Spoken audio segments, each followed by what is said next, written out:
पश्चिम बंगाल विधानसभा चुनाव के तहत चौथे चरण के मतदान में कुछ बिहार में हुई हिंसक घटना को लेकर अब राजनीतिक माहौल काफी गर्म हो गया है। दूसरी तरफ चुनाव आयोग ने राज्य और केंद्रीय स्तर के किसी भी नेताओं के वहां जाने पर रोक लगा दी है, जिसे लेकर अब ममता बनर्जी ने चुनाव आयोग पर निशाना साधा है।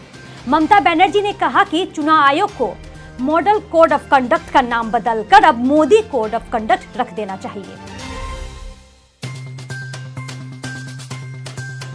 आज सिलीगुड़ी में पत्रकारों से बातचीत के दौरान ममता बनर्जी ने चुनाव आयोग के इस फैसले के खिलाफ नाराजगी जाहिर की है।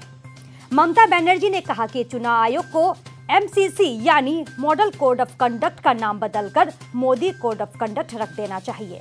ममता बनर्जी ने चुनाव आयोग पर तंज कसते हुए कहा कि कुछ बिहार हिंसा में मारे गए मृतक के परिवार वालों से मिलने ना जा सकूं, इसलिए चुनाव आयोग ने यह निर्देश जारी किया है, लेकिन मुझे रोक कर नहीं रखा जा सकता। अब ममता बनर्जी 14 अप्रैल को मृतक के परिवारों से मिलने के लिए कुछ बिहार के माथाभंगा जाएगी। इसके साथ ही ममता बनर्जी ने मृतक के परिवार वालों के साथ खड़ा रहने और चुनाव के बाद उनको आर्थिक मदद करने की बात कही है। इस बीच आज सिलीगुड़ी में वीडियो कॉल के माध्यम से उन्होंने कुछ बिहार में शीतलकुची के मृतकों के 2 परिवारों से बातचीत की और कहा कि वे इस घटना को लेकर पुलिस से शिकायत करेंगे। वहीं चुनाव आयोग ने नए निर्देश जारी किया है, जो कि चुनाव के 72 घंटे पहले ही चुनाव प्रचार खत्म करना।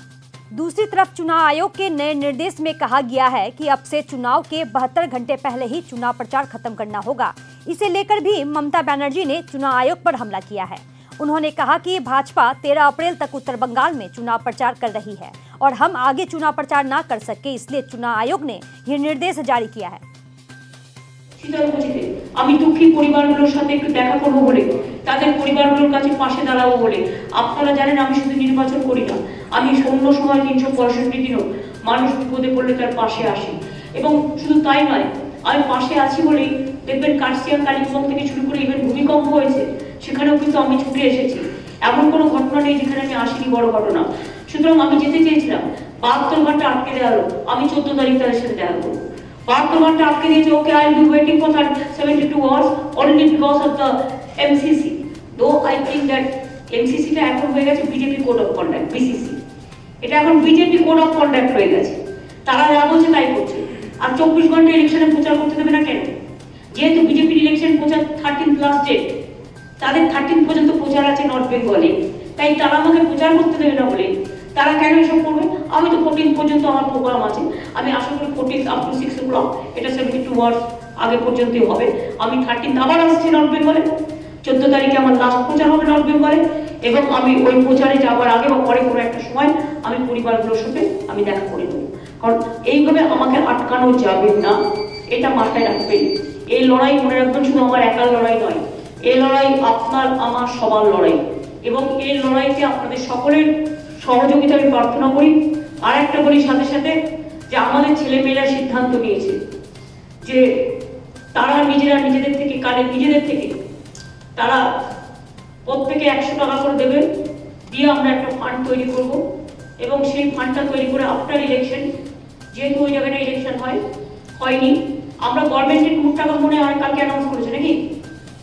গভর্নমেন্ট অ্যানাউন্স করেছে, গভর্নমেন্ট অ্যানাউন্স করবে, চিফ সেক্রেটারি বলে দেওয়া হয়েছে, জাস্ট একটা পারমিশন চাওয়া হয়েছে স্পেশালি।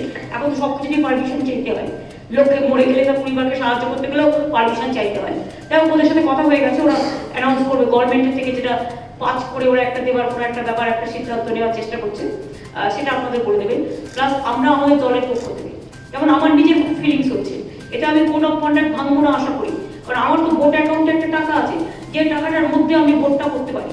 আমার ভোটের লিমিটেশন, ভোটের সিলিং এর মধ্যে আমার যে টাকাটা বাঁচবে, ভোটের সিলিং এর মধ্যে খরচা করেও আমি অ্যাজ এ ক্যান্ডিডেট আমার যে টাকাটা বাঁচবে, আমি সেই টাকাটাই পরিবারগুলোকে দিই।